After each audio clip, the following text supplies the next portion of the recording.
Hey guys, welcome back to the shop. We made some progress on Project Franken Nova. We got wheels and tires.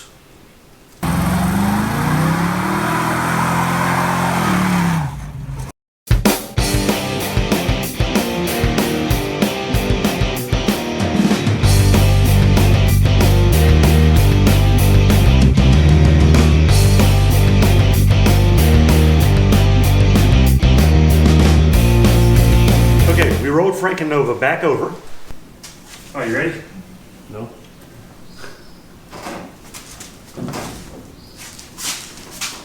And it didn't really have a tipping point.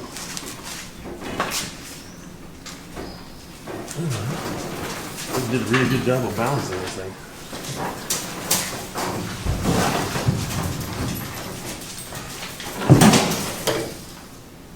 Hell yeah.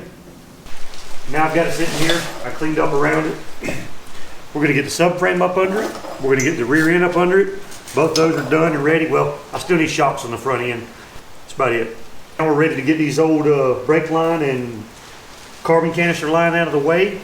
I'm going to get subframe connectors put on it. I got some Competition Engineering bolt-on subframe connectors. I've got my rear end that we rebuilt in the other video. You can look at that up top of the screen. I'll put a link.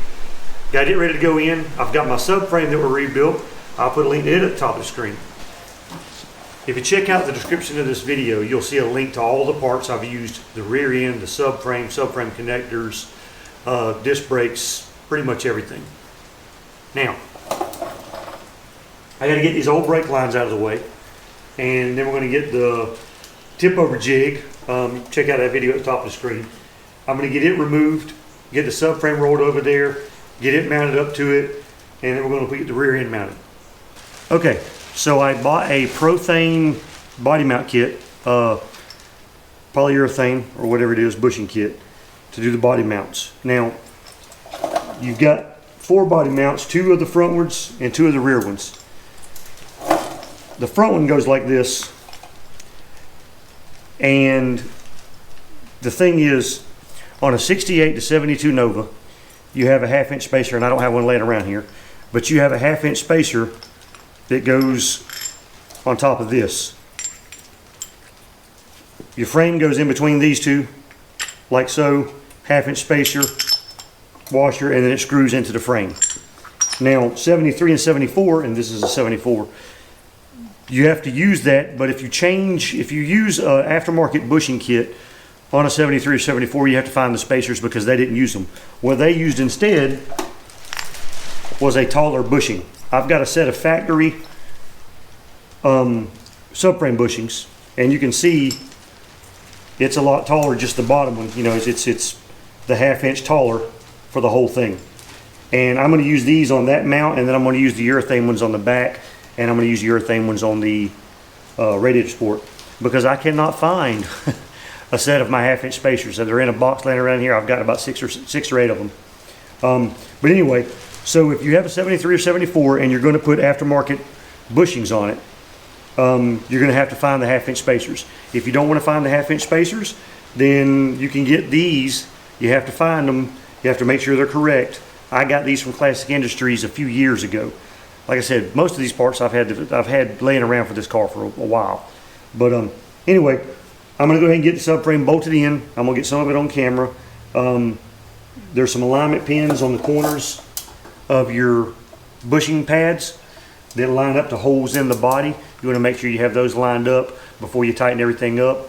And yeah, let's get to it.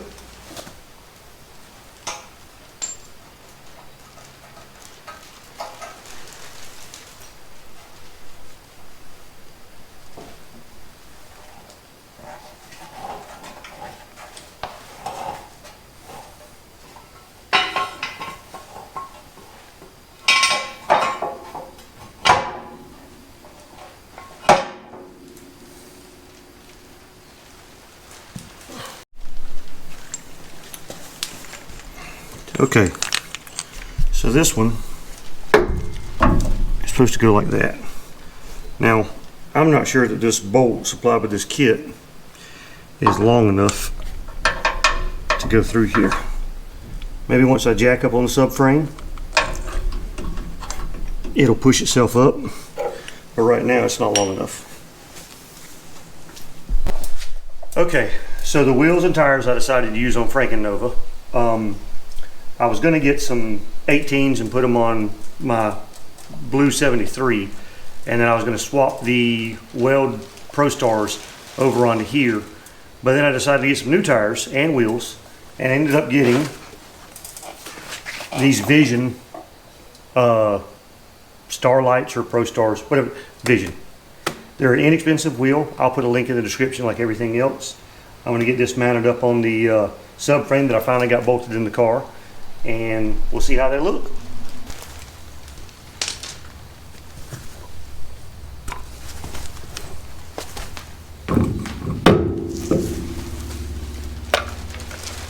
And I'm using Moroso open-end acorn lug nuts.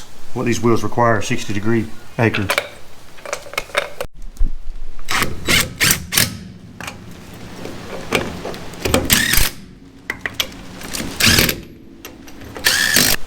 All right, we're going to jack it up. Get the jack stands out from under it. And it's moving a pretty good bit because my tip over jig is still bolted to the back, and it's a little wobbly.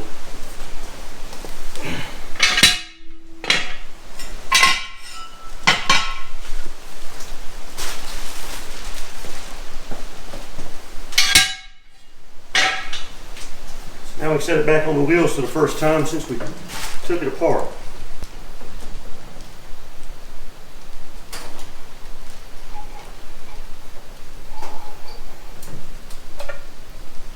Right.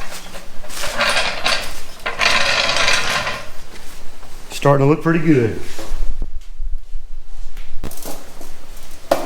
Okay, I went ahead and installed the subframe, even though the competition engineering, these are bolt-on subframe connectors.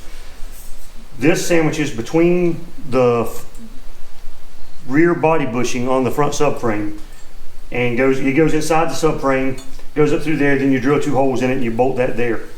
And then this mounts where the leaf spring perch does on the back. So to get my subframe bushings in and get them tightened up, I went ahead and tightened everything up. Now I'm going to loosen that front or the rear bushing, slide this in there, tighten it back up, and then I'll have this sandwiched between my leaf spring perch and the body when I install the rear end.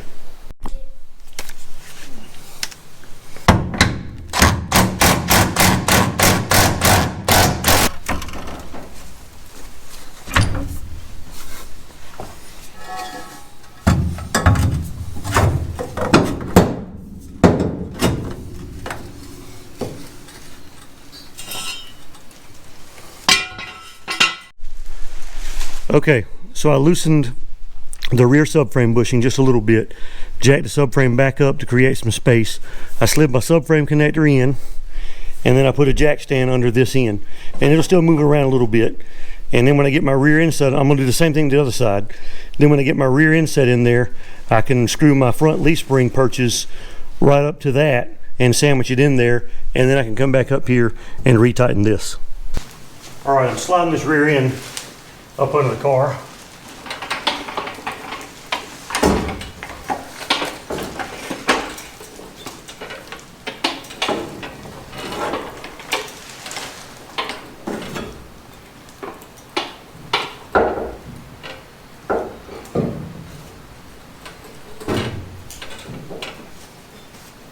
Need to be able to get the front of it down some. So I'm probably going to have to put the jack under the back of the rear end, jack it up off of these plates or something.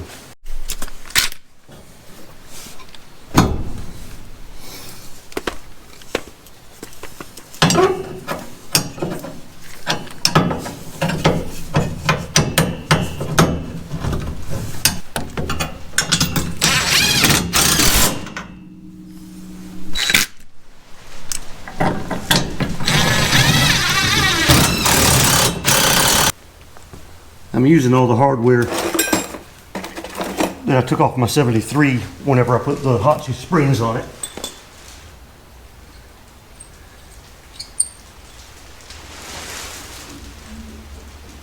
Make this as easy as possible, I hope.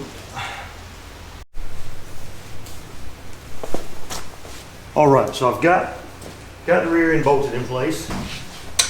I'm gonna jack it up now and take this jig off the back. And we'll put some wheels on it.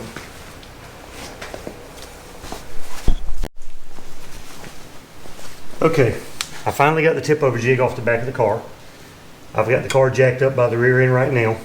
I've got jack stands under the subframe connectors. What I'm going to do is I'm going to lower it down, let it sit on the subframe connectors on the jack stands. And what that'll do is that'll let my rear end hang down enough so that I can get my tires on here. The tires and wheels I'm putting on here, same wheel as the front, the Vision, Star, or whatever it's called. The tire is a 275 60/15.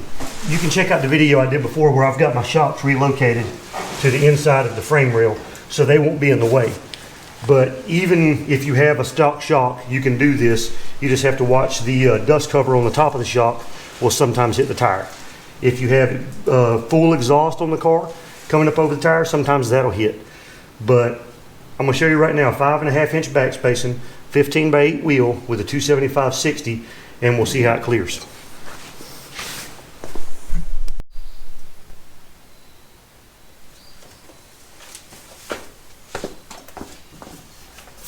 Okay, and I don't have a drum. I don't have a drum on here right now, so that would probably bring it out 1/8 of an inch at the most. I've got my shocks relocated. You can check out that video. I'll put it at the top. I use my pretty cool little shock relocation kit. So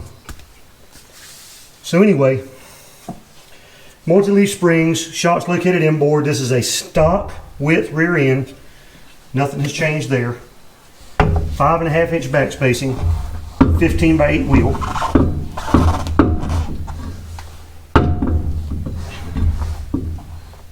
And there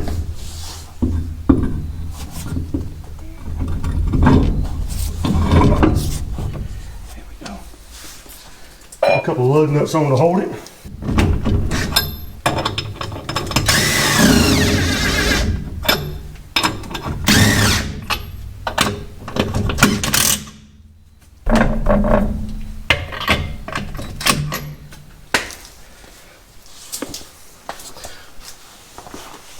All right, let's see if you can see the problem here. All right, now back spacing moves the more back spacing moves the tire farther towards the inside of the car. And you can see the side of the frame right there, or it's not the frame, but you can see right here where that is way into the tire. So, you know, that's a problem. At first I was going to put a wheel spacer on it, and then I realized how far over it needed to go. So I just ran back up to Summit Racing in Atlanta, because that's like an hour from me. And I picked up another set of wheels, because once you mount them, you own them. So conventional wisdom is wrong sometimes. Now, what I'm going to do is in the morning, I'm going to take these wheels and tires, take them back to my tire shop, Big T's Tires in Warner Robins. And those guys, I actually used to work at that shop, and anytime I need tires or anything like that done, that's where I go. And Kenny and Telston, they take good care of me. So I'm gonna take these back up there first thing in the morning, get them swapped onto the other wheels, and then come back and we're gonna get them to fit, because another inch is still gonna be a little bit close to that, but it's gonna work. Now the driver's side was already on, and you can see it's still pretty close. I can't let it down, it's gonna scrub the tire. So like I said, the 5.5 inches on this car is it's too much back space, and it's got the wheel back towards the axle too far. Okay, back in the shop. I picked up my wheels and tires a little while ago from the tire shop.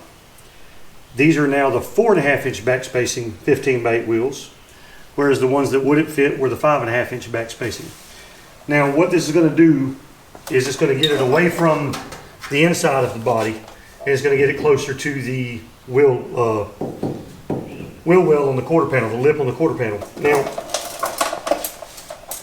every 68 to 74 Nova that I have owned, and I've owned over 30 of them, they have all been offset, the rear ends have all been offset somehow to the passenger side. The distance on the outside is always closer on the passenger side, the distance on the inside is always closer on the driver's side. Every one I've owned. It's got to be intentional, but I don't know why, and I don't know where. I don't know if it's something in the unibody structure on the back, or if it's something in the rear end. But I'm pretty sure it's in the unibody structure, the mounting points or something. Anyway, we're going to get this on there. We're going to check it for clearance. Get the other side on, check it for clearance. Going to let the car down and see how it sits.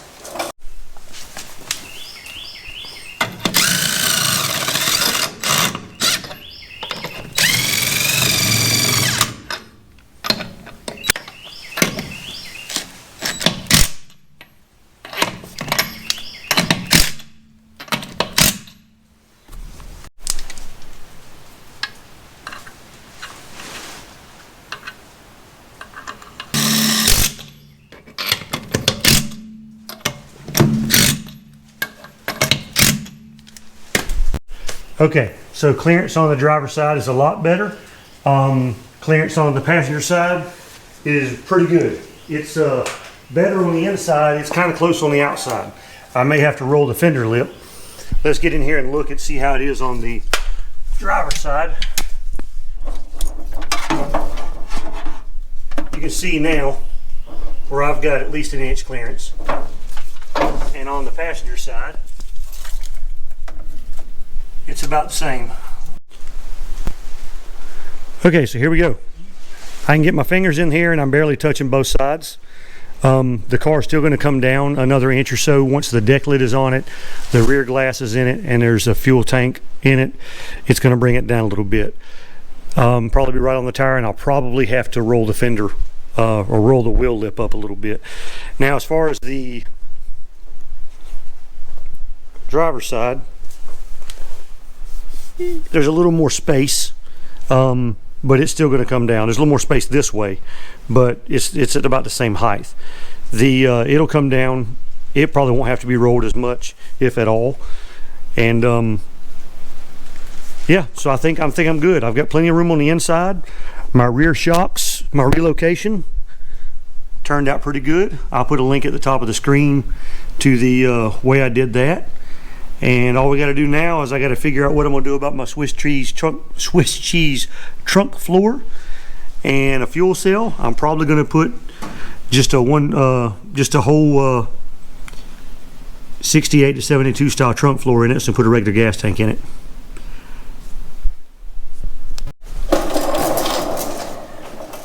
Okay, so now that we have the car flipped back over, we've got the subframe under it, we've got the rear end under it, we've got some cool wheels and tires on it. Next thing to do is I got to get the brakes finished up. So I don't have the brake pedal in it. I'm going to put the brake pedal assembly back in it. I've got to get the booster mounted, the mass cylinder mounted, and all the brake lines rerun. Now, I went ahead and put subframe connectors on it, and what I should have done was I should have went ahead and ran my brake line back up under the car from the front to the back on the driver's side before I put the subframe connector on. But I didn't, so now it's going to be a pain. If you are going to put a new line down the car, do it before you put the subframe connectors on, because it has to go in between the connector and the body. Anyway, so I'm going to do that, get the brakes working, get the car where I can stop it if I need to push it around. After that, I got to get the engine put together. I'll probably do that over the next few days, and then I'll get the transmission put in there. I've got to order a converter, get that coming, and then I got to get a drive shaft built. So I'm hoping today's the 11th, so of May. I'm hoping that by the end of May, I have a running and driving car, depending on how long the drive shaft shop takes to get my drive shaft to me. So anyway, guys, thanks for checking in. Subscribe to the channel. Give me a like on the video. Hit the notification bell so you'll get notifications. And leave me a comment if you got any questions. Thanks. See you next video.